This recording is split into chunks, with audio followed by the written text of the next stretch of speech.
ঠাকুরগাঁয়ে বাউল শিল্পীদের উপর হামলার ঘটনায় নিন্দা জানিয়েছেন বিএনপি মহাসচিব মির্জা ফখরুল ইসলাম আলমগীর। দুপুরে ঠাকুরগাঁয়ে জেলা বিএনপির নতুন কার্যালয়ের উদ্বোধন করেন তিনি।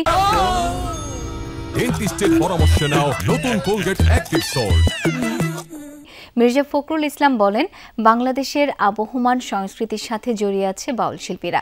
মাঠে ঘাটে বাউল গান গেয়ে বেড়ানো এ সকল শিল্পীদের উপর হামলাকে উগ্র ও ধর্মান্ধদের হামলা বলেও মন্তব্য করেন তিনি। এই ধরনের হামলায় জড়িতদের সুষ্ঠু বিচারের দাবি জানান বিএনপি মহাসচিব।